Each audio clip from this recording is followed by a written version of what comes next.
I'm going to show you every editorial influence the Bible ever had. We're going to go through the whole thing. And just so you understand it clearly, we're going to take it chronologically so that way you could just see how we even got here. So the original spiritual world that Jesus aligns with is like West African awareness cosmologies, Nile Valley mysticism like in Egypt and Nubia, Sumerian myth like the flood myth, the Eden, divine council, things like that, Canaanite religion like El and Asherah, and then proto-Mediterranean spirit logic and animist cosmologies across Africa and Levant. But there's key features about this. The features are the things that you need to understand. God was a presence, an awareness, a life force. It was no object-based salvation, no atonement, no sin debt, no blood economy, no legal obedience framework. And this is the world before Yahweh becomes the only God. I want you to understand. This is the world Jesus later returns people back to. Right, just in general. So just to take you a little further on, right?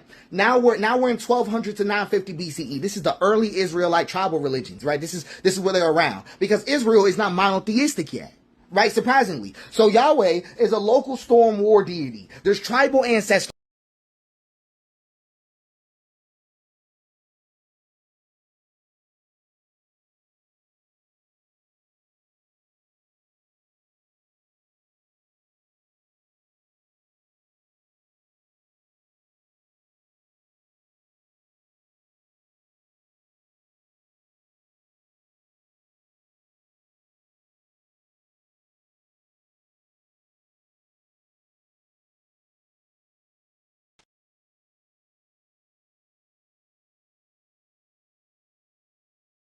Attribute them to early texts like early Genesis, early Exodus, like the burning bush, Moses is called, stuff like that. And these reflect an awareness-based theology. This is closest to Jesus, right? Then we get the rise of the Deuteronomies. So this is the takeover. It's huge. It's huge, right? We're talking about 720 to 550 BCE, right? I'm just telling you what it is, because the Deuteronomies, they impose legal obedience. If you sin, you will be punished theology, genocide narratives, chosenness, covenant as contract, purity policing, and national identity. So they even reproduce text.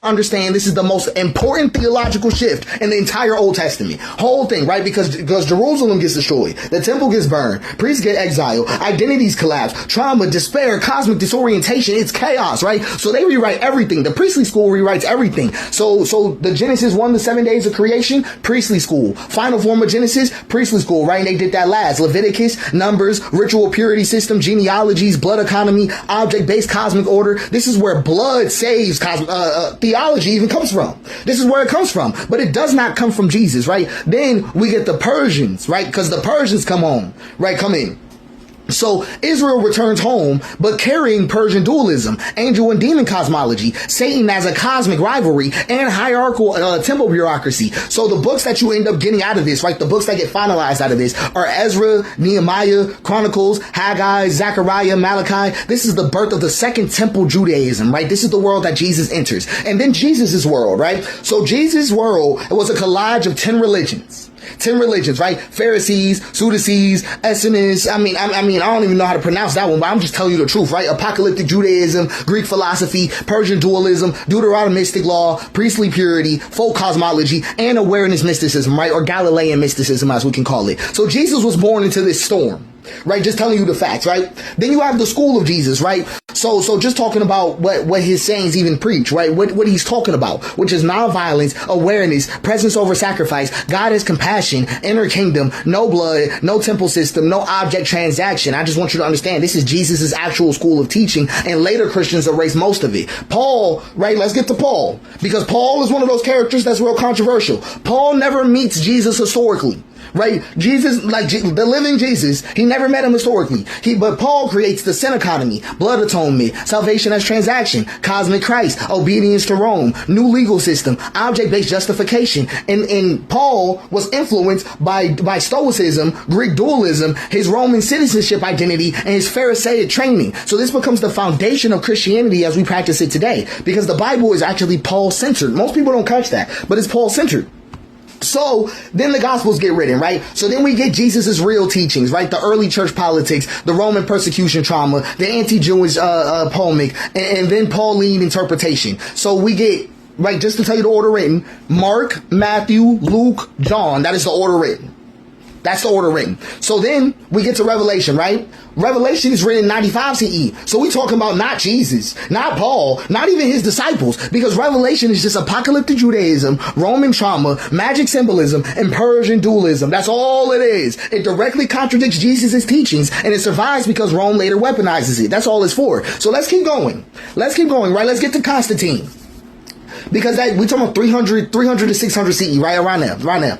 Constantine and the councils. That era creates hierarchical clergy, Trinity, canon, hell as an object place, penance, Christian magic like Latin exorcisms, Roman spellbook prayers. This fuses Rome plus Paul plus Deuteronomy into one religion. Awareness is literally almost gone. And then we get to medieval Catholicism, right? This layer, right, causes saints, relic magic, indulgences, blood mysticism, sexual repression, demonology, exorcism manuals, like the ritually Roman, I can't even pronounce it right, but Augustine becomes the architect of guilt and sexual anxiety. Let's actually go a little further, right? Because Calvinism comes in. Because Calvin adds total depravity, predestination, human worthlessness, object-based salvation, God as sovereign judge, and austere morality. He is the father of American Christianity altogether. Because let's get to the Americans. Right? So American Pentecostalism. It fuses West African spirituality, right, which is like, you know, like allowing ancestors to move through you, right? Methodist holiness, Calvinist guilt, American revivalism, Christian magic, emotional release, trauma movement. This explains why the Holy Spirit takeover looks so West African plus colonial fear. It has it all built in. But then once we go a little further, we end up in the modern day era, right? Because modern Christians practice Roman continuity, Pauline lens, Deuteronomy's God, Calvinist anthropology, Pentecostal performance, American individualism, and Christian magic, I declare. Right. I'm just telling you what it is, while believing they are simply following Jesus. And I promise you're not. So, just to give you the lab, right, I'm going to tell you who's all in this lab coat. Christianity is a lab coat with full of West African awareness, Canaanite religion, Sumerian myth, Egyptian cosmology, Yahweh's mysticism, Elohist justice, Deuteronomy's legalism, priestly purity, Persian dualism, apocalyptic Judaism, Greek philosophy, Stoicism, Roman political religion, Q awareness school, Jesus' sayings, Pauline soteriology. Oh my gosh. You see what I'm talking about? Hellenistic Judaism, Gnostic influences, Greco-Roman magic, early Catholicism, medieval theology, Augustinian sexual guilt, scholastic logic, Calvinist determinism, Puritan morality, American revivalism, Pentecostal West African fusion, prosperity gospel, and free theologian secretism. All sitting on top of each other. So, just so you understand what's going on. Are we lost? Yes! Yes, y'all we've been cooked for so long. But I wanted this to be on your head. I wanted this to go through your mind. Even if a date is a little bit off, the whole point of it was to show you that when we're talking about Jesus versus what you do as a Christian, it's way different. Fundamentally different. We're going to go through some of these way deeper though. I want you to understand we're still doing that Thursday, Friday long form post. We're still doing that. But like, I just wanted to get these out because it's an important thing to understand. And I don't really think it's something worth pulling back on.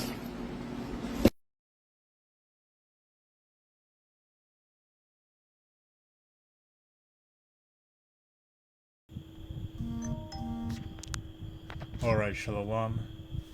Once again, all praise is honor and glory unto the Most High. Yahweh Ba'asham, Yahweh Shai Ba'asham Rakal Kwadash. Double honors to the elders and the apostles of the great millstone, and salutations to all you sincere came. And this is your brother Abawan back again with another video through the spirit and power of Yahweh Ba'asham, Yahweh Shai Ba'asham Rakal Kwadash. All praises and glory is due, especially in the times that we're in. And I don't really know what I'm going to title this video. Lord willing, the Spirit will bring it to me before I upload this, right? Or before I upload this here. And basically, you know, you have jakes that are always in this bugged out mindset. Alright, let's get this precept real quick. So I'll start with the book of Ecclesiastes. So this is the book of Ecclesiastes, chapter 12, verse 12, and it reads, "And further by these my son be admonished, of making many books there is no end, and much study is a weariness of the flesh." Right, and I'm sure that you Akim, you listen to this video right here that I put before my response, and that's basically the video I will be responding to. So you had this Jake came out and said, "Hey, look, I'm going to break down for you exactly how we got to Wakitaki Plantation Christianity from the scriptures and the historical context of the scriptures, and proceeded to complete this pure utter bugged out nonsense. And it's basically just a more scholastic version of, the Bible is based in Egypt, right? Of course he threw in West African spirituality, basically trying to go through that whole route of us being Africans, right? Because as you already know, and as you should know, the scriptures, okay, that Esau, Edom, the so-called red man, stole the scriptures from Jake, the so-called Negroes, Latinos, and Native American Indians, who are the true Israelites according to the scriptures, right? So his own argument is now that, well, actually, the Bible was written by, a combination of your different theological beliefs at the time, right? Your polytheism, your animism, your Canaanite gods, that usually deception that they use, oh well, actually Israel was created by it's Israel, Isis, Ra, and I believe it's either Horus or so. I've forgotten what the L is, right? And the L as well, because as you know, right, Israel in the Paleo Hebrew is Yashar Allah, which means he is a prince of power, Yashar Allah. So the L as well, is going back to, and let's get that real quick, right? Because he also mentioned this here that, the idea that, oh, well, the God of the Bible is just a local deity, a Canaanite storm god, and they basically so like, yeah, trying to figure out the way to best pronounce it, but they basically turned monotheistic. And that's what a lot of your secular historians and scholars often say when speaking about the scriptures, right? Because they don't believe in Abraham, because they can't quote unquote prove Abraham existed, even though they can show you exactly the city that the Most High Yahweh Sham Yahushai called Abraham from, to the city that the Most High Yahweh Sham Yahushai puts Abraham in, right? So from the land of Ur of the Chaldeans, which is basically Ur, one of the cities in Sumer, right, at the time, and carried him to the land of the Canaanites. I believe, I forget the exact part of Canaan that Abraham moved to, right? But of course they can't prove that Abraham existed, secularly, and they can't prove that Moses as well existed secularly. The same way they can't prove that, well, actually they can prove that King David existed, because you have the Misha Stele, right? And really, the main historical record that Esau uses for the Hebrew Israelites, for our people, starts from King Josiah. As you know, the what do you call it, the Passover celebration, the Passover, king that had that major Passover feast. And of course, we'll go and get everything I mentioned in the scriptures. I'm just going to stop there and go into this first dictionary, right? L. What I should have done is type in L God, because the L that I'm speaking about, right? And this is it right here. The storm deity, right? That's, they believe the Most High Yahweh Sham Yahushua is based off of, because they have the same name, right? In the concordance, Allah, right? Because the Canaanites spoke the Paleo Hebrew as well, since the Paleo Hebrew is called Phoenician Hebrew, which is basically Canaanitish Hebrew by a lot of these scholars, right? But that's not the case, because as if you remember, right, after the Assyrians, I believe it was the Assyrians, right, created Shalmaneser the Fourth. After Shalmaneser the Fourth came in and conquered and destroyed and sacked the Northern Kingdom, he basically chased all of them out and replaced the Northern Kingdom with all the other nations that are around about that land, the Canaanites, right, the Hamites, the Babylonians, okay. And that's, a lot of Canaanites also speak Hebrew because we basically warred and conquered them for the most part. So let's go into this. El, the deity, and this is them from the Wikipedia. El is a northwest Semitic word meaning God or deity, right? And the word basically is just going back to the same period Hebrew word for Allah, okay? So now let's understand something. The El that is being referred to here is of course not the Most High Yahweh Shami al Shai, alright? Because we know that as it is written, and let's go to that real quick. That's the book of Psalms, the 96th chapter. I'm not going to stay too deep on this topic right here. Just wanted to provide some background. Psalm 96 verse 5. For all the gods of the nations are idols, but Yahweh made the heavens. Right. And this El is also another idol that was worshipped by the Canaanites at the time. So El is a Northwest Semitic word meaning God or deity, referring as probably to any one of the multiple major ancient Near Eastern deities, a rare form of Ilah, which represents the predicate form of the old Akkadian and Amorite languages. The word is derived from the Proto-Semitic Salakia. Originally a Canaanite deity known as El, Al, or Il, was the supreme god of the ancient Canaanite religion and the supreme god of the East Semitic speakers in early dynastic period of Mesopotamia, which is roughly 2900 to 2350 BCE, right? So that is basically where they believe that, the Hebrew Israelites, right, they adopted the worship of the Canaanites by worshiping this El god, and then they eventually nationalized, the religion, right? Made it a ethno-nationalistic religion, right? Made the god monotheistic, and that's where you get the Bible and Plantation Christianity from, which of course, as we know, is not the case, right? But this is what happens when you study you get your information from Esau's this is what happens when you get your information from Esau's secularism, okay? And this whole going into this LDT, it's a video for another day. Lord willing, I'll be able to pull that video off, or Lord willing, I'll be able to get that video done, because it's going to be you have to go really deep into it, right? You're going to have to get deep in order to understand, what these groups are saying, what Esau is saying about this whole thing. But that's just a little bit of a surface level understanding, right?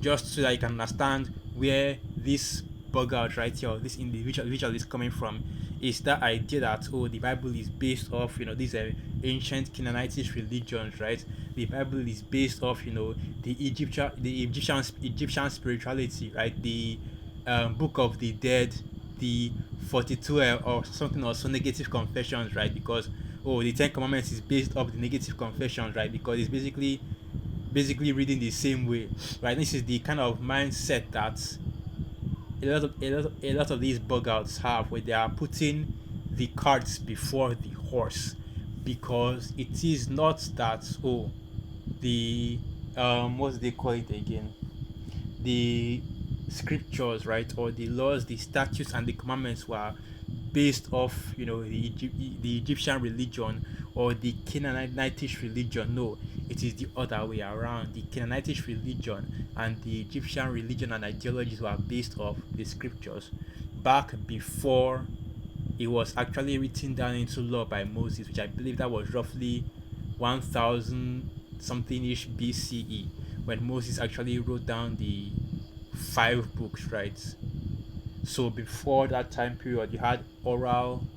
You basically had the law passed down orally, right? So they already had the law, but it was passed down in the form of oral teachings, which is basically how a lot of the information, right, was passed down historically, before the use of paper and book, right? Before the use of scrolls and books became more popular, right? Because you have to remember, before things were put in scroll and parchment, it was first inscribed in stone, and the method of inscribing something in stone was initially called cuneiform. Okay, let's go to that real quick. Cuneiform, let's go to that. So cuneiform,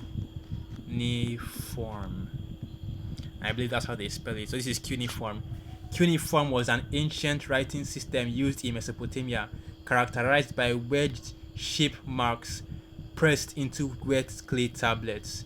Developed by Sumerians, it evolved from pictographs to a logo-syllabic system for writing many languages such as Sumerian and Akkadian, and remained in active use from the early Bronze Age until the start of the Common Era. The name cuneiform comes from the Latin words wedged, cunus, and format, shape. Right. So basically, cuneiform is the act of actually inscribing the letters itself, and it's not an actual writing system, right? But writing it in stone, that's basically what cuneiform is, which is why you have Sumerian cuneiform, Akkadian cuneiform, Persian cuneiform, like the Cyrus decree, which I believe was written in on a cylindrical stone. And basically, what that decree represents is when Cyrus actually puts the decree out to basically all peoples that were part of the Persian Empire could go and worship their gods and practice their customs in their own land, which was basically the end of the 70-year reign of, or rather the 70-year captivity that our people went through under the Babylonian captivity. And fun fact, if I recall correctly, the Babylonians ruled for roughly a little over 80 or so years, right? So that's just another part of these prophecies that the scriptures and the secular record actually comes in line with and agrees with. So now back to, I'm going to show you every editorial video right here. So he's basically trying to show you that, according to the historical record, look at what happened. The white man hijacked Christianity, right, and the completely corrupted religion, the pure religion and God, and that's basically the argument that he's making, that you had all these West African spiritual practices that he would not mention, by the way. You had all these various spiritual practices and other customs and ways of seeing and interpreting, quote unquote, God in the universe, right? Which you will not mention, of course, right? Because that's basically the mindset that these Babylonians have, rather than true religion, rather than true worship of the Heavenly Father and His Son, according to the clearly written laws, statutes, and commandments in the scriptures, right? They would rather continue in the way of their forefathers, right? Every man doing what is right in their own eyes, as the scriptures say. And let me see if I can quickly go to that precept. That's part of them. These are the moves right here. And this is how these are the kind of conversations that Jake was having, back in the Holy Land, that got us in this, that put us under the curses, right? Made the Most High put judgment on us, man.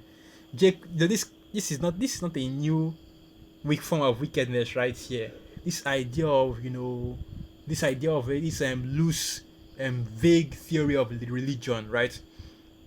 That's how you had these other bug outs that the other Manasazakba was responding to, right? That woman that was basically saying that, you need to have a book in order to explain your morality, right? And that's another stupid ass ideology that Jake in the world now has, where they will say that, all these Hebrew Israelites, right, they need the Bible, they need a book to give them instructions on what to do and what to do, and they need a book to make them, to tell them to do the right thing. And yes, 100% we do, right? The same way you as well need the Esau's laws to tell you what to do. But those laws, Esau Edom will still break them.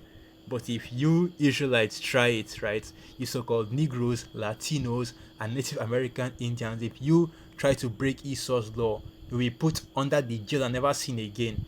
Jake gets caught holding a small kilo of marijuana, 25 to 30 years in prison, right? Esau puts hands and assaults a 12-year-old child, 6 months in prison. Actual true story. Guess the Edomites. That's a little game we'll play right there. Guess the Edomites. What Edomite got 6 months in prison after he got caught assaulting a 12-year-old girl? Guess the Edomites. And I know what you're going to say. It will be difficult to narrow it down, considering how many Edomites have gotten away with those same acts. But that's the point right there, okay? You that Jake always has something to say to try to avoid, right, repentance, and ultimately it's just the fact that the spirit is not dealing with you, right? So you bug out. Jake wants to be African so bad. Jake wants to be African so bad, Your Jake is clutching their feet. They want to be African so bad, right? That's why you have all these ridiculous ass word associations, and so if I pivoted a little bit too fast from what I was saying, right? Going into how, they like to say that, oh, we need a book to tell us what the right thing to do is. Well, so do you. All your morality is informed from the laws that Esau Edom set up for you that you cannot do. And those laws, for the most part, right, at least the righteous parts of Esau's laws are based on the scriptures. The manslaughter and murder laws are based on the scriptures, right? A lot of the laws that Esau Edom first set up are based on the scriptures, the righteous ones, okay. But yeah, that's why you have all these ridiculous word associations. You have all these ridiculous pseudo historical, right, theories about how the Hebrew Israelites came about, the secular theories of how the Hebrew Israelites came about and how their religion actually works, right? That's the big thing that you hear in these pseudo intellectual circles about how, oh, the Most High is actually just a storm god that the whole world decided to just start worshiping, right? Because they misassociate the true name of the Heavenly Father and His Son Yahweh, right? And this random ass god that was named El. Guess what? Balak, I'm sorry, not Balak, but Baal, right, in the Hebrew means Lord. Molech is Malach, which is king, right? Because the Canaanites, which worshipped those gods, spoke the same language as the Hebrew Israelites, right? Allah, which the Muslims worship, it means power in the Hebrew, right? But we don't worship Allah. We don't worship Malak, Molech. We don't worship Baal. We do not worship any of these other idol gods just because they have Hebrew names, right? Or rather, just because they have names that are can be just because they have Hebrew names don't mean we worship them, right? Or don't mean that that's where the worship of the Most High Yahweh Hashem Yahushai comes from, because the Heavenly Father, of course, as we already know, is far more ancient, right? That's why we call him the Ancient of Days than any of these other gods. The gods of the nations are idols, but the Heavenly Father created the heavens and the earth. So yeah, man, like I was saying, and the word associations, right? Like I said before, that Israel thing, and then you have religion, because you say John, that is your Jawn, and what that means, when you're joining, it means you're joking, and that's how Jake operates, right? Where they'll make all these ridiculous word associations and use that to say that, oh, this thing is a fraud, this thing is a fake, because it sounds similar to another English word. Because you Jakes don't understand the meaning of words, and that's why, just like the Apostle Gabar, right? When he goes into his etymology Mondays, it's important to understand the meaning of words, because Jake knows that words have meaning, right? Nomen omen, name prediction, and that doesn't just apply to names; it also applies to random words that you use as well, right? Because it's not just about naming a person; you can also name a thing. You can also name an event. You can also give a word that is used, and it's the meaning of that word, right? That's why we go into the etymology, so you can see the truth behind the words that you use, right? It's not this ridiculous name association that Jake likes to do. Another example. Let me see if I can remember another example. Democracy. Right? That was another one. I say, democracy, which is basically the rule of the. Well, they say that it's democracy. Democracy, right? Things like that. Things like that. So rather than going into the scriptures, right, and getting your understanding from the scriptures, and this is why, right, this is why this is why the apostles, the elders, and the apostles of the Great Millstone constantly tell you, Jakes, not to be too reliant on all these other books, right? Because These other books will bug you out, man. These other, books and sources will bug you out. That's why even the blue letter that you see us using, right?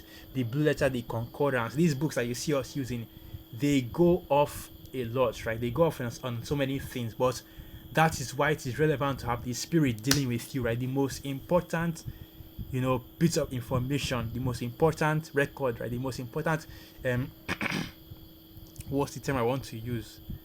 Right, but the most important thing, right, in this truth is to have the Spirit dealing with you.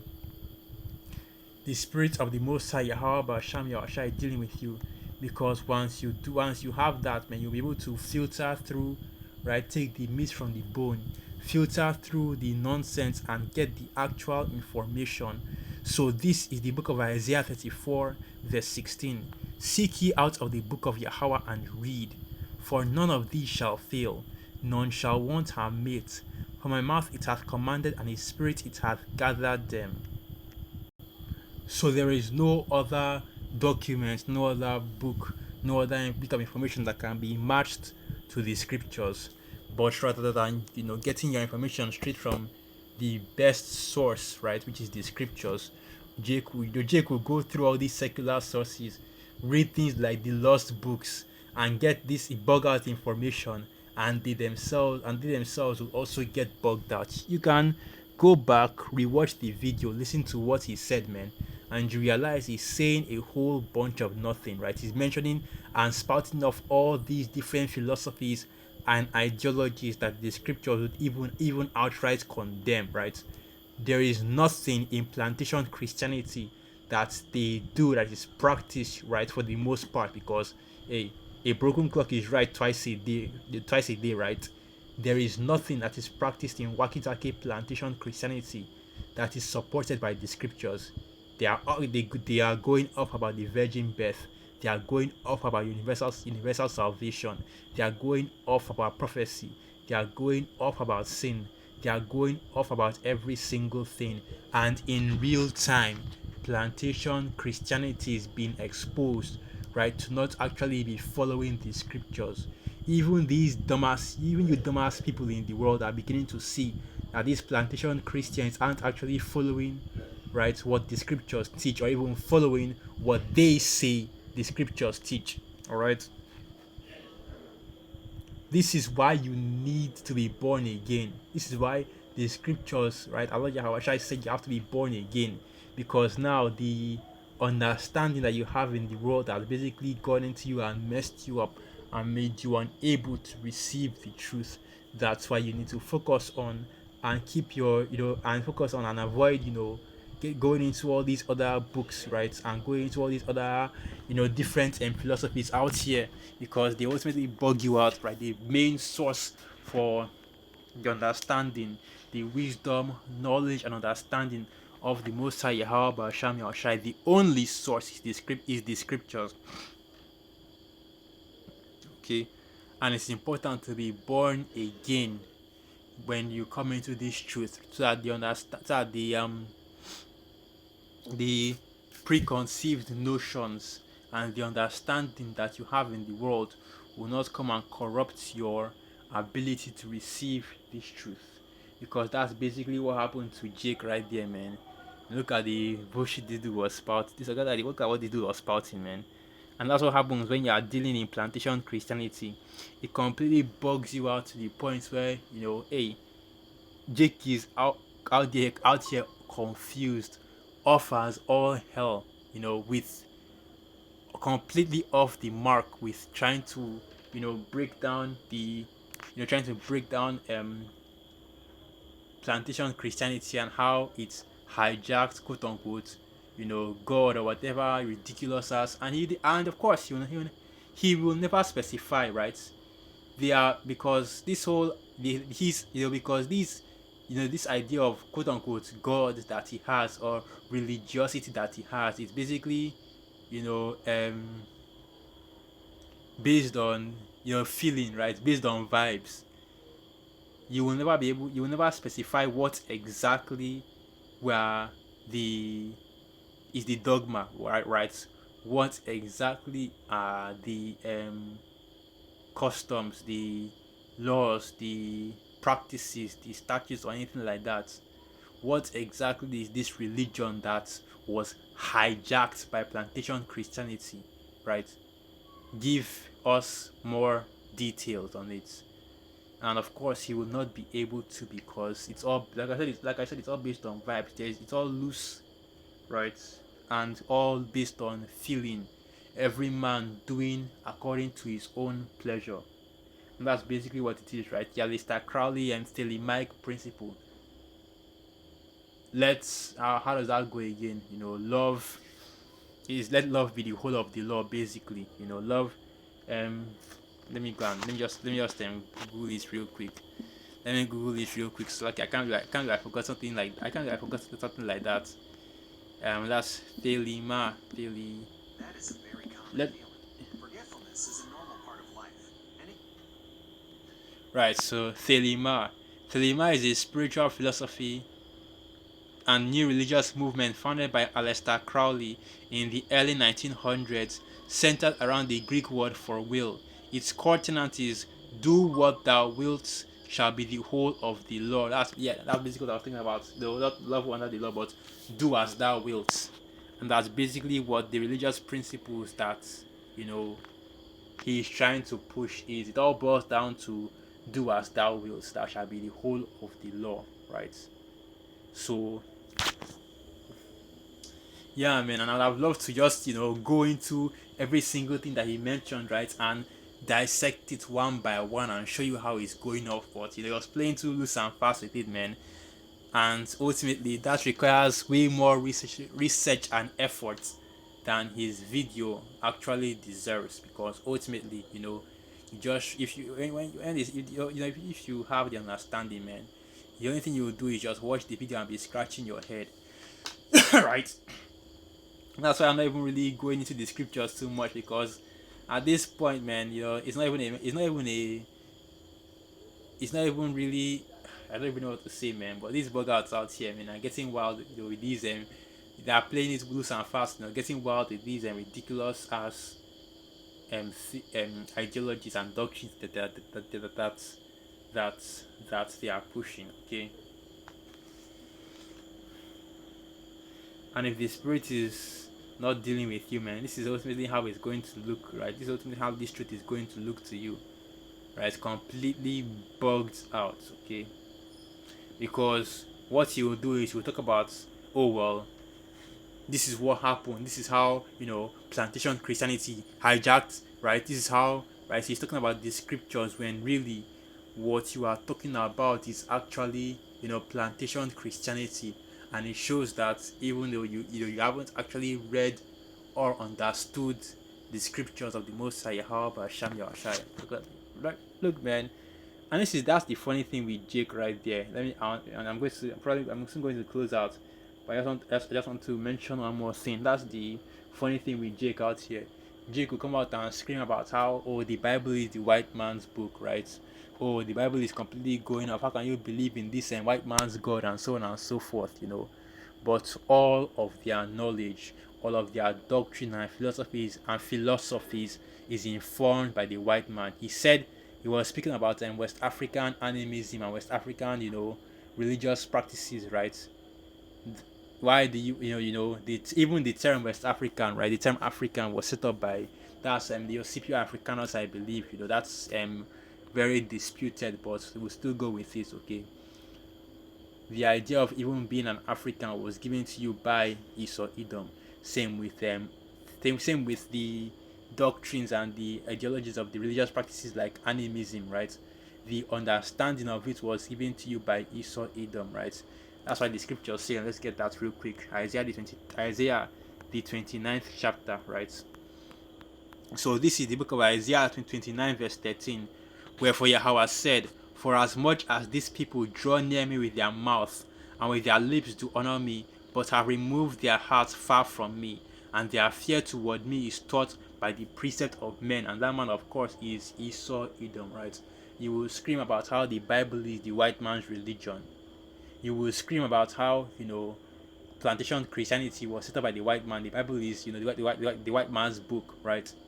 But then you will continue to follow the doctrines and the philosophies that were also set up by the white man, the idea of Egyptology and all your understanding concerning a modern Egyptology set up by the white man. Because another fun trivia, I just recently found out this right here. So let's quickly go on ChatGPT just to show what I'm talking about, right? Because now we're trying to show you that the so-called white man Esau Edom, right? All your knowledge and understanding is gotten straight from these devils. So let's just type. I want to type this in ChatGPT just to confirm it, because what I heard was that there is this temple, right, that is called the Gobekli Tepe, and according to Esau Edom, it is a 20 or so thousand-year-old temple, right? And it's one of the oldest temples that, or one of the oldest temples or straight up just buildings that the Esau has discovered on the earth. So a lot of these unbelievers will use that temple to say, oh well, the Bible clearly can't be true because this is a 20,000-year-old temple right here. So how is it that this 20,000-year-old temple is able to exist in the world is less than 6,000 years old according to the scriptures, right? And so on and so forth. Okay, and that shows you that they still don't have that understanding, because Esau is clearly lying about the age of the earth and clearly lying about how he can date the earth, because these devils will claim that the earth is millions of years old, then claim that the human race, humanity, is also millions of years old and full and evolved from monkeys, right, to become humans, right? And the oldest fully evolved quote unquote human skull that was found 400,000 years ago. I will say that again, 400,000 years ago. And really, human development, according to Esau's secular knowledge, only started up to 10,000 years ago. So for 390,000 years, you had Homo sapien, fully formed humans walking around the earth, doing absolutely fuck all.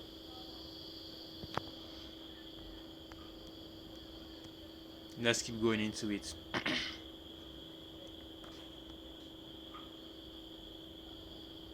Right, I was supposed to type that the Gobekli Tepe, because that's what it's called, was blocked off by the IMF, the International Monetary Fund.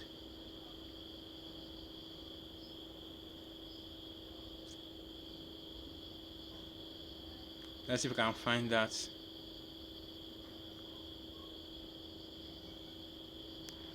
Let's see if I can find that.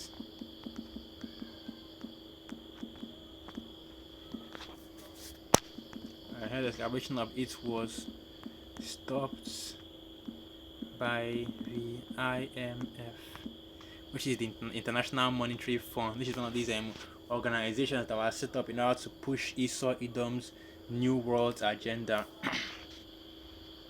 So yeah, there is no credible evidence that the Gobekli Tepe was stopped by the International Monetary Fund, IMF. Here's what the reliable sources say.